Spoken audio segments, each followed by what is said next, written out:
Representing CI, being an ambassador. Hello again, I'm Drew McLandrich. This video is the second in a series of 5 videos, and it focuses on representing CI, being an ambassador.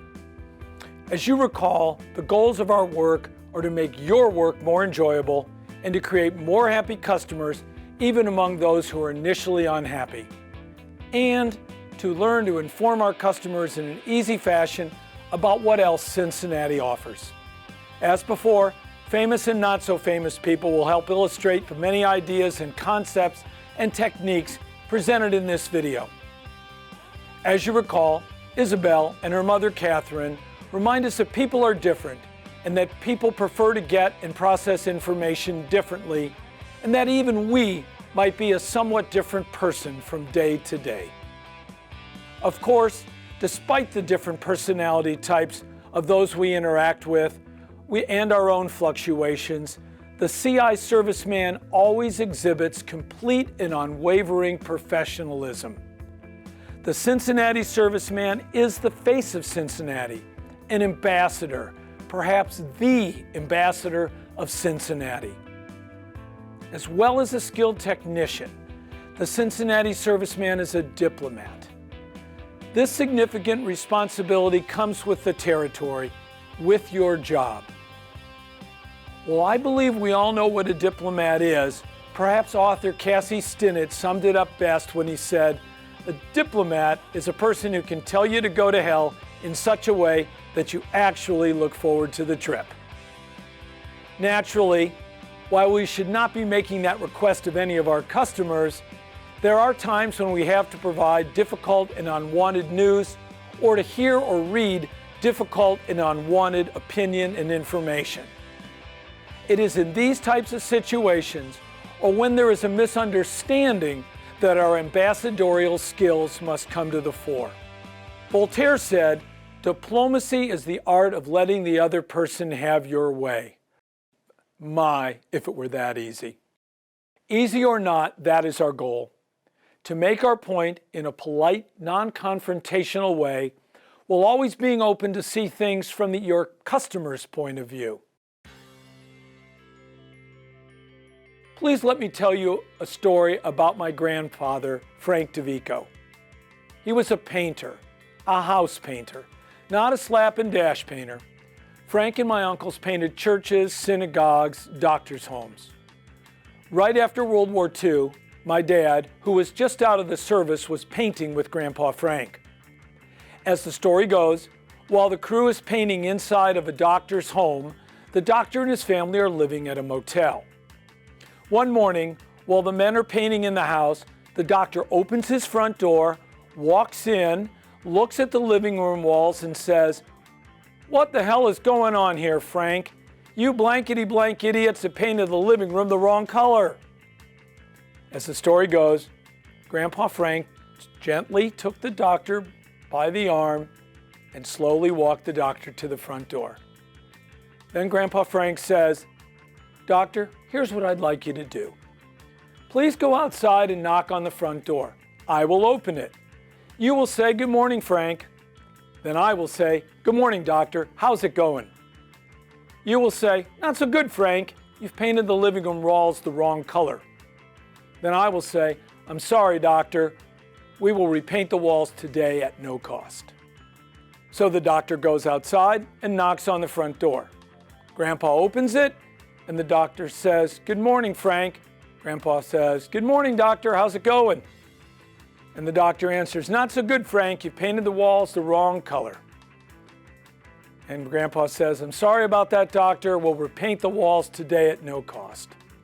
As I see it, that tale contains many lessons. One lesson that will serve us well is to first exchange the simple, common courtesies and pleasantries we all appreciate before getting down to business. Upon first seeing someone, a greeting of good morning, good afternoon, or good evening is always appropriate, dare I say mandatory. Likewise, every day's engagement ends with goodbye, thank you, and perhaps a promise of what you'll do next for your customer. The book Man's Search for Meaning was written in 1946 by Viktor Frankl. As a young man between 1942 and 1945, Frankl labored in 4 different concentration camps, including Auschwitz, where his parents, brother, and his pregnant wife perished. Despite the unspeakable treatment and conditions, Frankl decided he would be happy. He believed he was happier than his Nazi captors. Frankl writes, "What was really needed was a fundamental change in our attitude toward life. We had to learn ourselves, and furthermore, we had to teach the despairing men that it really did not matter what we expected from life, but rather what life expected from us. We needed to stop asking about the meaning of life and instead think of ourselves as those who were being questioned by life daily and hourly. Our question must consist not in talk and meditation, but in right action and in right conduct. Life ultimately means taking the responsibility to find the right answer to its problems and to fulfill the task which it constantly sets for each individual. Of course, the trials and tribulations we face do not compare with those extremes that Frankl and millions of others were subjected to. Yet each of us has to know that we can decide how we feel, how we act, how we react. Those are our decisions. Every customer interaction is an opportunity to demonstrate what Cincinnati is all about. The more difficult and trying the situation, the opportunity, the more the need for the CI serviceman to exhibit complete and unwavering professionalism. Being an ambassador involves seeing situations from different points of view, all the while maintaining and advocating your point of view. This ability draws the other person's thinking into your thinking and automatically broadens your outlook and softens your approach and tone. Please note, being open-minded and presenting a soft exterior does not mean you are a pushover. In addition to a pleasant greeting and smile, look and be pleasant.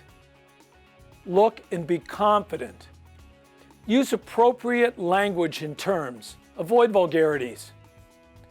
Learn and remember people's names and speak to them by name. Let them know your name. In addition to a professional demeanor, one's attire is an easy-to-control element. Look at attire this way. For years and years, you have seen the same doctor. You know your doctor, and your doctor knows you. This one day, you go to see your doctor, and after having spent the obligatory 45 minutes to an hour in the waiting room, you are shown into the examination room. Your doctor enters, and when he greets you, you notice your doctor's white coat has a few small drops of blood on it. You've never seen that before, and it just doesn't look right. The few small drops of blood do not affect the care your doctor is about to provide, or do they? They are off-putting, unsettling, perhaps even unprofessional. Your feelings about your doctor have changed. Another sign of your professionalism is having your tools clean, organized, and at the ready. When I was a young professional working at an advertising agency, a wise old bird came into my office one day. His name was Doc Metcalf. Doc said, "Drew, you can keep your office any way you like. Over the years you will be working here, one day you will forget to run a client's ad," or something like that. It happens to all of us. The thing is, when your office looks like this and you forget to run an ad, people will say, "Well, it's hardly surprising. The guy's office is a mess." If your office is neat and clean, Drew, and organized, and you don't run that ad, people will say, "I can't believe Drew forgot to run that ad. He's so buttoned up." Needless to say, I cleaned my office that very afternoon. As a side note, thanks to computers and a little bit of luck, I never failed to run an ad. Have your business cards handy. When meeting a person or a group of your customer's team, Never throw your business cards down on the table. Always hand your card personally to each person in such a way that the card is right reading. When receiving their card, take a few seconds and actually read their card. Do not just quickly stick it into your shirt pocket.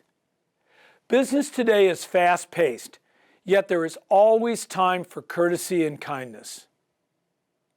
Friends are made by many acts and lost by just but one.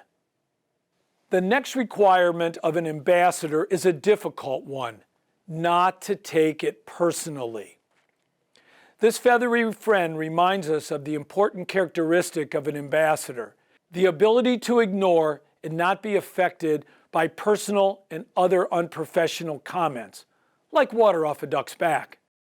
As with so many things, saying don't take it personally and actually not taking it personally are two very different things. Here, on one hand, you are asked to make a deep and serious personal commitment to your work, to Cincinnati, and to taking care of your customers. And on the other hand, when a customer is unprofessional, you are asked not to take it personally. This is a difficult task. A task made even more difficult when one is being personally attacked. A good way to handle a personal attack may seem counterintuitive. Ignore the substance of the personal attack and refocus the conversation on the business issue at hand. Stay calm. Don't forget to breathe. Get back to the business at hand. Please remember, a personal attack is a sign of weakness, not a sign of strength. It hurts. It's uncalled for. Forget it. Move on. There is no other option. Let's talk a little bit more about one of our most important tools, the telephone, and its use. Everyone knows how to use the telephone. Yet the use of the telephone, like the use of golf clubs, a tennis racket, and the use of the tools that you use every day in your daily work, all of these things can be used well or poorly, or used very well. Here is a way to look at the telephone in a telephone call. The telephone is for the convenience of the receiver of the call. When viewed this way, the following suggestions may be seen in a new light. When the party you call answers, of course, state your name. Yes, you have called this person many, many times. And yes, that person knows your voice. And yes, that person has caller ID. Yet a quick mention of your name and your affiliation is in order. When calling family and friends, one can say most anything they prefer. Those calls are none of CI's business. When one is calling on Cincinnati business, it is best to stick to a tight and polite script.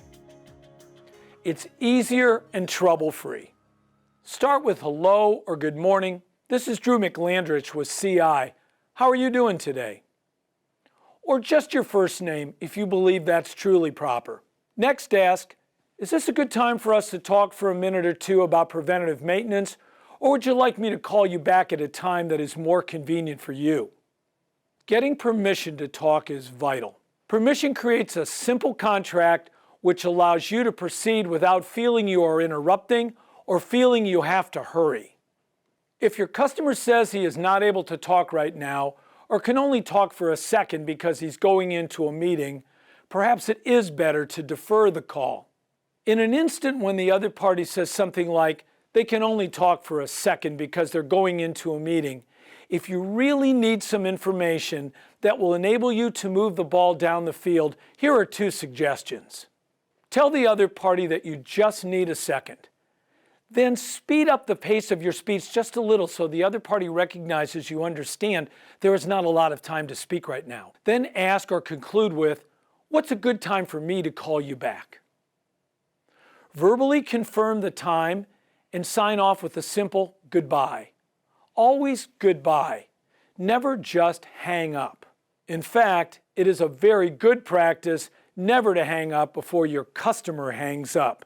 It sometimes happens that your customer thinks of something he wants to mention to you, but you're unable to hear it because you've already hung up. After the other party notes the best time for you to call back, you may want to immediately go to the alarm setting on your cell phone and set an alarm for the time, or just a few minutes earlier than the time you are supposed to call back. Now there's one less thing for you to remember. In the event that you and the person you just spoke with had to get off the line for a minute or two and you're calling right back, it's probably just fine to say, "Hey, this is Drew getting back to you." Here too again, I suggest getting permission to talk. Who knows what happened at the other end of the line during the past couple of minutes? You might say something like, "Hello, Drew getting back to you. Do you still have a minute to be on the phone?" Well, as you can see, I am a man of my word. When this series started, I mentioned to you that I was not going to tell you anything that you already didn't know, and minute by minute, I am proving it. When a telephone call you thought would just take a minute or so starts to go long, and then longer, you may want to consider saying, "I see this call's taking a little longer than I thought it would. I have time to speak longer. What's good for you?" Again, asking for and getting permission to engage with another sets the tone. Try to sense how much time has elapsed and renew the contract by asking for more time. Likewise, for in-person meetings, it is always a very strong procedure to ask the person you want to meet with if they have time. Thanks everyone for working with me. Your efforts and energy are appreciated.